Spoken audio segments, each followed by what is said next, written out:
Halo semuanya, perkenalkan nama saya Ariel Amanta Ginting. Saya bersekolah di SMA Swasta Masih GBKP Brastagi.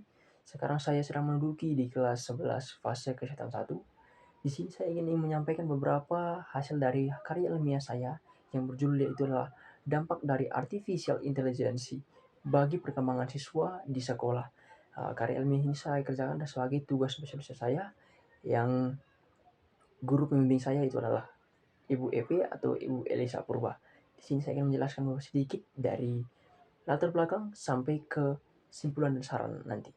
Oke, pertama itu kita akan mengetahui bagaimana latar belakang kenapa saya memilih judul yaitu adalah dampak artificial intelligence bagi perkembangan siswa di sekolah.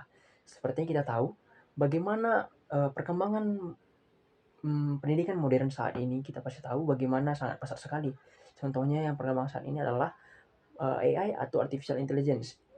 Itu sebagai salah satu contoh bagaimana perkembangan pendidikan modern di seluruh dunia dengan peningkatan yang adanya artificial intelligence tersebut.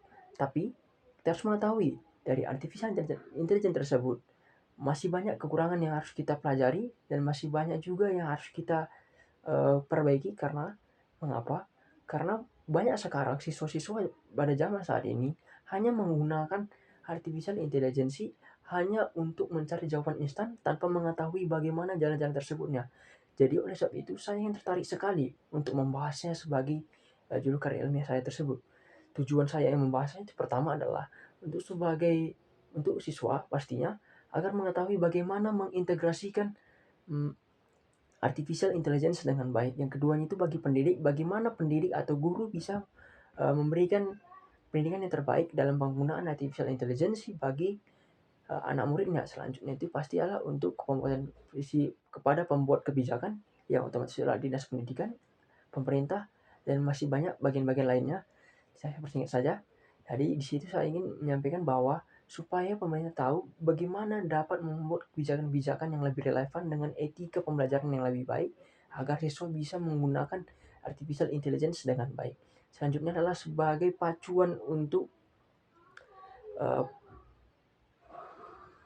pacuan untuk bagaimana metode penelitian selanjutnya. Oke, di sini saya manfaatnya pasti didapatkan adalah kita akan mengetahui bagaimana sih dampak-dampak dari artificial intelligence selanjutnya, apa saja yang harus kita persiapkan atau strategi apa saja yang akan kita lakukan untuk menghadapi dari artificial intelligence tersebut. Selanjutnya kita akan masuk kepada bab 2, itu adalah tentang kerangka teori. Seperti yang kita tahu, artificial intelligence adalah sebuah peningkatan teknologi modern dalam pendidikan yang di dalamnya itu sama seperti pemikiran manusia tapi lebih canggih. Di situ dia akan memberikan sebagai banyak solusi yang lebih relevan, uh, pemberian pemecahan masalah yang lebih efisiensi. Jadi banyak mahasiswa yang saat ini menggunakan uh, artificial intelligence dalam penggunaan konten tersebut. Tapi kita harus mengetahui bagaimana sih dampak-dampaknya. Jadi kita bahas di bagian judul kedua, itu bagaimana dampak-dampak dari artificial intelligence. Artificial intelligence tersebut adalah sebuah kemajuan teknologi sangat pesat. Jadi jikalau kita hanya mencari jawaban atau pemecahan masalah dengan metode-metode yang berbagai-bagai macam, itu bisa diberikan secara instan. Jadi itu bisa membuat kepada penerima bisa hanya untuk menyalin tanpa harus menyaring lagi apa saja yang terbaik, mana yang terburuk. Jadi kita bisa dibilang artificial intelligence ini bisa sebagai pedang yang bermata dua. Mengapa saya mengatakan begitu? Karena ketika artificial intelligence ini tidak digunakan sebaik-baik mungkin, itu bisa menjadi senjata makan tuan bagi kita sendiri, atau bagi teman-teman lainnya juga. Kenapa kita mengatakan begitu? Contohnya kita bisa lihat dari data dari yang saya dapat sini dari UNESCO. Sini mengatakan bahwa jikalau uh, seorang anak murid dibiarkan kebebasan untuk mencari jawaban atau mencari mencari metode-metode pemecahan masalah yang secara instan tanpa mereka harus menyaringi kembali, mereka memastikan bahwa itu bukanlah metode pemecahan masalah yang sangat efisien. Jadi saya sangat tertarik kembali untuk membahas itu tersebut. Selanjutnya, bagaimana sih strategi-strategi yang harus dipersiapkan? Strategi yang dipersiapkan sangat banyak. bagaimana dari kesiapan guru, kesiapan siswa. Kita akan membahas utama itu adalah peran guru dalam perkembangan artificial intelligence dalam siswa di sekolah. Kita tahu jikalau guru mm, bisa memberikan penjelasan tentang artificial intelligence dengan baik kepada siswanya, saya bisa jamin bahwa semua siswa akan bisa menggunakan itu dengan lebih baik.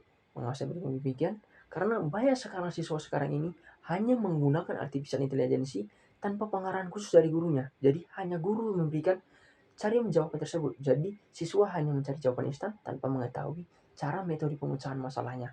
Selanjutnya bagaimana sih dampak-dampaknya? Saya katakan tadi pada awal bahwa dampak-dampaknya sangat banyak, bisa menjadi perang mata dua bagi kita. Selanjutnya kita masuk dalam metode penelitian. Metode penelitian ini saya menggunakan metode penelitian itulah deskriptif kualitatif. Di sini menggunakan hanya sebagai observasi. Saya tidak menggunakan wawancara, tapi saya memberikan angket-angket kepada narasumber yang saya ajukan. Di sini data utama saya yang pasti itu adalah penyebaran angket ya dari teman-teman saya, bisa dari mulai teman saya, tapi banyak siswa di seluruh Brastagi. Terus juga ada beberapa saya pilih dari luar Brastagi, contohnya dari Medan, dan masih banyak lagi sekolah di Indonesia ini. Selanjutnya kita masuk data tambahan. Data tambahan saya gunakan adalah mengobservasi tugas siswa atau tugas teman-teman pelajar yang menggunakan artificial intelligence dengan tidak menggunakan artificial intelligence, dan pastinya adalah pengarahan dari jurnal-jurnal atau studi khusus. Selanjutnya penelitian ini saya lakukan pada tanggal 24 sampai tanggal 30 sampai tanggal 30 Mei. Itu bertempatan saya katakan tadi kembali di Brastagi. Tapi saya lebih memfokuskan kepada SMA Swasta Mahasiswa GBKP Brastagi sebagai sekolah tercinta saya. Pada penerapannya bisa nanti teman-teman bisa lihat di karya ilmiah saya. Di sini kita langsung masuk ke dalam bagian hasil penelitian. Pertama, hasil penelitian dari angkat pertama itu adalah apakah semua siswa menggunakan artificial intelligence. Dari angket saya berikan sebanyak 100% pelajar itu menggunakan artificial intelligence atau pernah menggunakan artificial intelligence dalam pembelajaran mereka. Di sini sama seperti yang saya katakan tadi di bagian kerangka teori data di latar belakang, bahwa hampir semua siswa di Indonesia ini sudah menggunakan artificial intelligence untuk mengerjakan soal-soal dari yang diberikan oleh guru. Selanjutnya itulah bagaimana motivasi siswa dalam penggunaan artificial intelligence. Sebanyak 65% siswa itu lebih malas belajar. Mengapa mereka mengatakan tersebut? Karena mereka hanya tinggal menyalin saja tanpa harus memilah-milah kembali. Jadi mereka dapat jawaban, salin, tinggal tulis. So, tidak ada membuat mereka malas jadi belajar. Dan 30% itu biasa saja. Mungkin karena dia juga kadang dia bisa nengok, kadang dia ikut saja, atau kadang-kadang bisa juga mereka mencari bagaimana sih cara-cara pemecahan masalahnya. Dan hanya sebanyak 5% orang yang sangat belajar. Jadi saya hitung ini hanya sedikit orang yang mengetahui cara penggunaan artificial intelligence dengan baik. Jadi adalah bagaimana sih dampaknya. Pertama itu adalah 90% siswa hanya menyalin jawaban dari artificial intelligence. Sama seperti pertanyaan kedua, pertanyaan angket kedua tadi, bahwa mereka hanya menyalin jawaban dari artificial intelligence tanpa harus mencari tahu apa aja sih yang harus dalam mencari pemecahan masalahnya. Dan 10% kadang-kadang bisa dia, kadang kalau mood dia bisa cari jawabannya, kadang kalau lagi malas dia tinggal salin saja. Dan sehingga kita dapat bahwa tidak ada orang yang 100% atau setidaknya 15% saja yang selalu menyalin jawabannya. Jadi ini sama seperti saya katakan tadi di bagian latar belakang dan kerangka teori, bahwa siswa hanya menyalin tanpa mengetahui bagaimana sih metode pemecahan masalah yang diberikan oleh artificial intelligence tersebut. Selanjutnya, apakah guru-guru sudah menyampaikan cara penggunaan artificial intelligence dengan baik?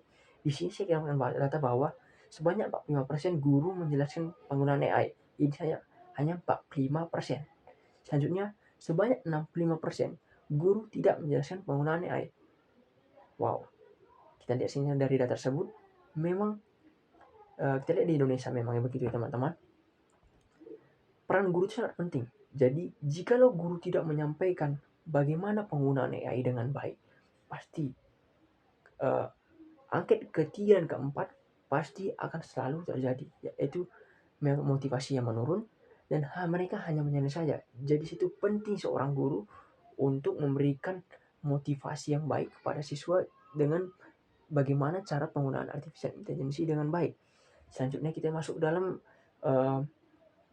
hasil observasi yang saya lakukan, yaitu dari tugas teman pelajar yang menggunakan artificial intelligence dan dengan penggunaan artificial intelligence. Saya ini kemarin menggunakan jam sekolah atau teman di bagian sejarah, kemarin saya meminta waktu kepada guru saya untuk bisa mengobservasi tugas-tugas teman saya. Oke, di sini saya melakukan bahwa teman-teman pelajar yang menggunakan artificial intelligence, bahasa yang mereka gunakan atau bahasa dari artificial intelligence tersebut lebih sulit dipahami. Karena mengapa? Karena artificial intelligence itu bersifat secara umum dan publik. Jadi dia menggunakan bahasa publik yang sulit dipahami oleh pelajar-pelajar seperti kita. Tetapi di sini ada pendapat positifnya, itulah mencangkup seluruhnya.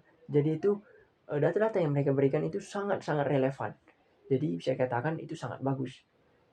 Selanjutnya kita lihat juga teman-teman yang tidak menggunakan artificial intelligence, memang bahasa yang mereka gunakan itu sangat bisa dipahami dan pastinya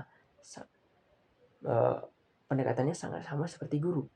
Tapi pencangkupan dari materi yang mereka sampaikan atau dari jawaban pertanyaan dari jawaban tersebut sangat sempit sekali, karena mereka hanya berpedoman kepada buku. Tidak seperti intelijensi, dia menggunakan data secara publik atau secara umum yang digunakan oleh seluruh orang di dunia ini. Oke, selanjutnya kita masuk dalam pembahasan dari jurnal, studi kasus, dan perbandingan pemerintahan yang ada di dunia ini. Terdapat dari OECD dan UNESCO, katakan bahwa Finlandia, Korea Selatan, Singapura, dan masih banyak lagi negara-negara yang sudah menggunakan artificial intelligence dengan baik. Jadi kita tahu bagaimana orang-orang yang menggunakan artificial intelligence dengan baik, pasti peningkatan pendidikan mereka akan lebih baik juga. Beda dengan Indonesia, pengguna artificial intelligence-nya itu sebagai pedang bermata dua bagi mereka atau senjata makan tuan. Mengapa saya ngomong begitu? Karena kita dapat bukti bahwa ketika penggunaan artificial intelligence dengan baik, penurunan kapasitas pendidikan Indonesia pasti akan menurun. Sama seperti kita lihat belakangan ini, siswa hanya mengetahui jawaban tanpa mengetahui prosesnya. Beda dengan orang-orang di Finlandia, Singapura, Korea Selatan, dan masih banyak lagi negara-negara tersebut. Bukan saya hanya tahu jawabannya, tapi mereka tahu cara metode penyelesaian masalahnya. Itulah sebagai prospek perbandingan antara Indonesia dengan negara-negara maju di sekitarnya. Jadi di sini penting kita itu literasi digital. Mengapa saya ngomong begitu? Karena dengan literasi digital kita akan bisa menggunakan artificial intelligence dengan baik, dan pastinya peningkatan pendidikan di Indonesia pasti akan lebih baik ke depannya. Jadi di sini saya simpulkan bahwa memang artificial intelligence sangat baik bagi perkembangan pendidikan di Indonesia. Tapi jika tidak dikelola dengan baik, itu bisa akan menjadi serangan balik kepada Indonesia sendiri. Tapi jika seorang guru, pemerintah bisa memberikan peraturan-peraturan atau pendekatan yang lebih baik kepada siswa-siswanya, saya bisa katakan ke sini di konten ini bahwa Indonesia bisa menjadi negara dengan pendidikan yang lebih maju ke depannya. Jadi saran saya itu adalah bagi guru mestinya yaitu memberikan pendekatan pedagogi yang tepat supaya siswa bisa memahami bagaimana sih artificial intelligence itu tersebut dalam pemakaiannya. Selanjutnya itu pastinya untuk bagi pemerintah, saya katakan di sini, mohon maaf jika ada kekurangan, saya katakan bahwa pemerintah harus memberikan peraturan atau etika belajar yang baik kepada guru-guru atau semua staf-staf yang ada di sekolah, cara penggunaan artificial intelligence dengan baik, supaya bukan saja Indonesia bisa maju secara teknologi, tapi secara sumber daya manusia bisa menjadi lebih baik ke depannya. Dan terakhir saya ingin saran kepada teman-teman pelajar, bagaimana teman-teman pelajar harus mengetahui, bukan hanya untuk menyalin jawaban, tapi harus juga mencari tahu apa aja sih metode-metode penyelesaian masalah yang disampaikannya, bukan hanya menyalin tapi juga mengetahui metode penyelesaiannya. Mungkin ya yang dapat saya sampaikan. Mungkin tadi ada kesalahan bicara, saya mohon maaf jika ada kesalahan. Sekian penjelasan tentang materi saya tentang dampak artificial intelligence bagi perkembangan siswa di sekolah. Sekian dan terima kasih. Sampai jumpa di video selanjutnya.